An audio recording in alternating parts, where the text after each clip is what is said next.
Hello and welcome to Southeast Mk2 Golfs. We are at Retro Rides Weekender 2025. This is the second year we have come. We've got an amazing club stand. The standard of cars is looking amazing. Let's check some of them out.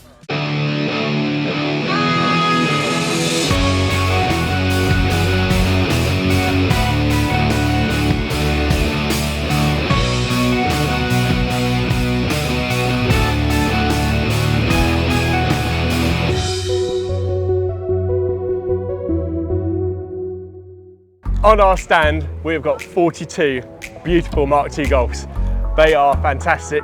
Some absolutely gorgeous examples here. We've got Mk1s, we've got Jettas and a Corrado. Let's check them out. Located at the Glorious Goodwood Motor Circuit, packed with racing heritage, Retro Rides Weekender 2025 promises to be an incredible event with an enormous variation of stunning cars and adrenaline-fueled track action for massive appeal. With this being our second year at the event and another prime location at the venue, let's overview some of these beautiful Mk2 Golfs on our display.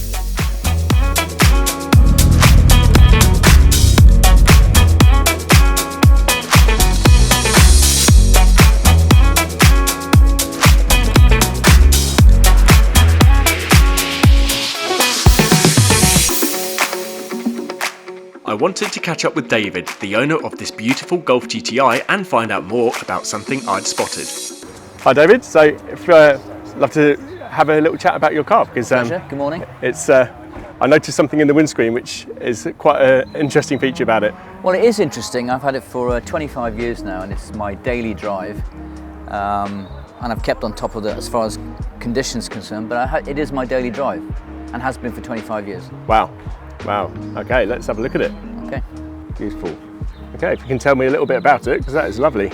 I've tried to keep it as stock and as original as possible, although it's probably like Trigger's broom now. It's had paint and it's had some panels, but I've tried to keep it as looking as original as possible without pimping it up too much. My only real pimp up it, I suppose, session would have been the wheels. They were on steels when I first bought it, and I kind of fell in love with the BBSs and put it on, and they just work. I think it sits quite nice, not too over the top, so it's not lowered or widened, or it's got the original engine and gearbox, although they've both been rebuilt over the years. It's an original 8-valve GTI, is that correct? Yeah, 8-valve GTI, yeah. Really nice. And look at that. That interior is really unusual as well, isn't it? So what interior is that? The driver's seat had started to go, okay. So I had a company in Bournemouth try and find a matching fabric to do all the seats, obviously, which we managed to source a supplier in Belgium in the end. So we had all the interior done, just to match up, so it looks as close to the original as possible. Yeah, it's really nice. It's still period correct, isn't it? It's got that period correct look, but obviously not 100% original, but it looks great. That's nice. I do like that. Got your Fisher 5 CD tape deck as well. Well, I did indulge last year. I had quite a modern radio in there, even though it did look retro, and I went online and found an original radio from Lithuania of all places, complete with tape deck player. So I had that installed, and it just fits in there. It just sits there quietly and looks the part. Yeah, it does. And it does work. Yep, that's great. So if you've had it for 25 years, I'm going to ask you, and it's been your daily driver, and I did see the sticker in the front, what sort of mileage is it running? It's running now, on the way here this morning, it's just tripped to 297,000 miles. That is unbelievable. I mean, I think that's testament, one, to your ownership, obviously looking after it as well as you have done, and also testament to VW as well for making such an amazing car, an amazing engine. Look at that. There you go. There's your proof. I even had the sticker updated last night because I knew by the time I got here it would do 297. Oh, that is beautiful. For that many miles, for it to look as good as it has, as good as it does as well. What a beautiful car. Thank you very much. Thank you very much for talking about it. My pleasure, thank you. Cheers. The show continued to fill up, so let's have a look at some of the other retro cars on display, starting with some marvels of engineering.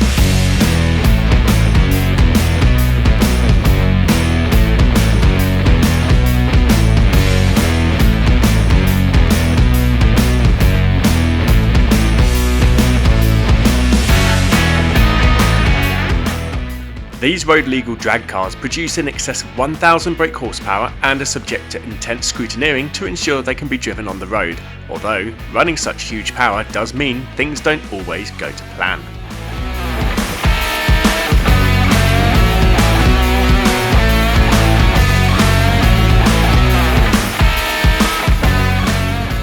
Back to the Mk2 Golfs on our club stand, and specifically cars running a 16-valve engine in some shape or form.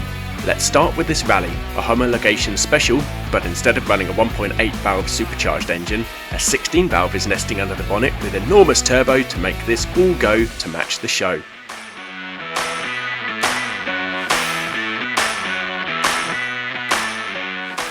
A car so worthy of being a museum piece, Corgi even used it to base their die-cast models on. Don't let the immaculate appearance fool you though. This car, with one owner since new, has been driven like VW intended and has covered over 150,000 miles. With just a few subtle cosmetic modifications such as lowered suspension and 16-inch B-Star RA wheels, this wonderful 16-valve owned by Dan really looks the part. With some similar subtle cosmetic modifications to Dan's and also some less subtle ones, Alex's Mk2 has some engine mods that really liven up the Revy 16-valve, which were witnessed during our dyno comparison video. Turbo Technics quickly established themselves as a reputable provider for aftermarket turbocharging of cars in the 1980s, and this beautiful 16-valve, currently sporting glorious 17-inch BBS RS wheels, is running that 16-valve turbo setup. The retro cars line up as track action gets underway, with the John Mitchell Racing Mk1 setting off before this rear-wheel drive converted turbocharged MX-5 engined Mk2 makes all the right turbo flutter sounds.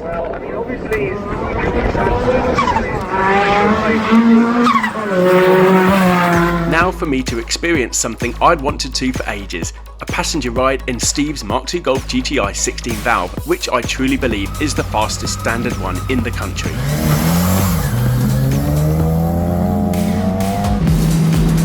That corner is crazy. Yep, I'm convinced of that now. What a car and what a circuit.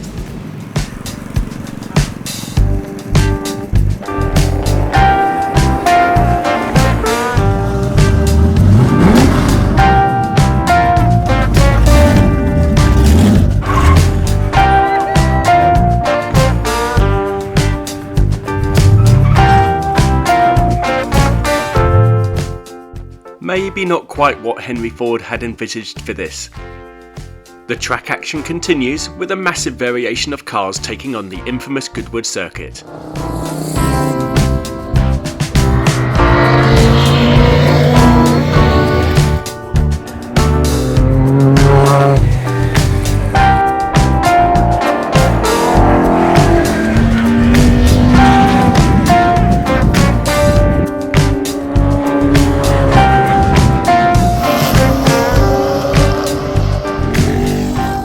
Our club stand continues to bustle with passers-by and dogs, so let's have a look at the modified examples the crowds are gathering round.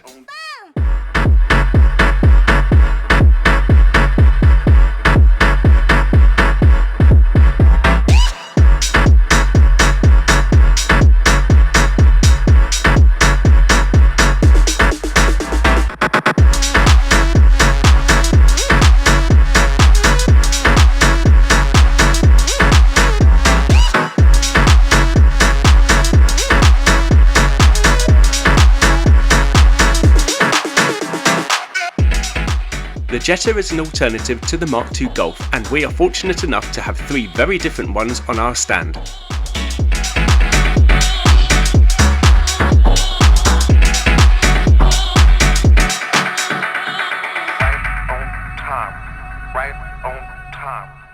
It's easy to see why these twin carb examples pull a crowd, but so does this super rare and super clean Jetta Coupe with 1.8 turbo conversion.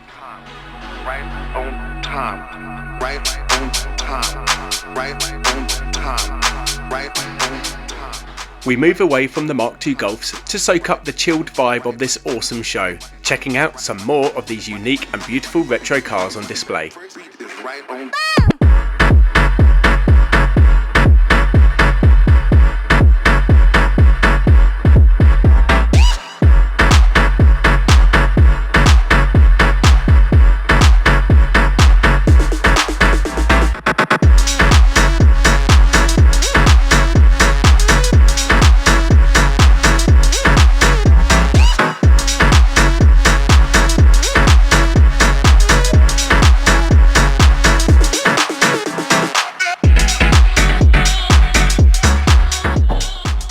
from its stint on track, we get a closer look at the JMR Mk1 built in collaboration with our friends at Classic VW Owners Club.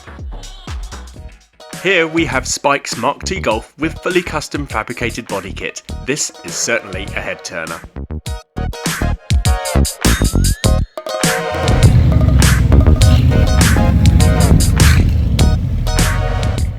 We join our club stand once more to purr over this incredible G60, the first foray into forced induction for the VW Golf. Shining bright in alpine white is this time capsule of a Mk2 Golf GTI, sporting retrimmed Recaro seats in the wonderful rainbow pattern and those timeless BBS RM wheels. We finish up by looking at close relations to the Mk2 Golf in the shape of Mk1s, Siroccos and Corrados, all special in their own right.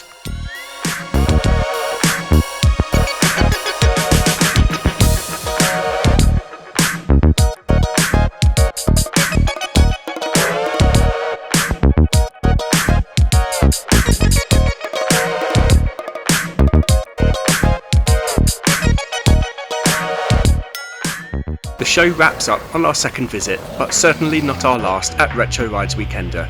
Once again, our Mk2 Golfs look superb and draw in people of all ages, from those reminiscing to their youthful days, longing for a Golf GTI, to those who are looking to step into the realm of retro VW ownership, perhaps once being driven around in their own parents' one. These cars have such a huge appeal. So that is it. Our club stand at Retro Rides Weekender 2025 is over. What an amazing day, with 42 cars on our stand, track action, which I had a great privilege of being able to go out in Steve's 16 valve, which was unreal. What a joy that was. All the cars at this event are just on another level. I love it here. It's just such a good vibe, a great atmosphere, and I really hope you enjoyed the video, and I hope to see you next time on Southeast Mk2 Golfs.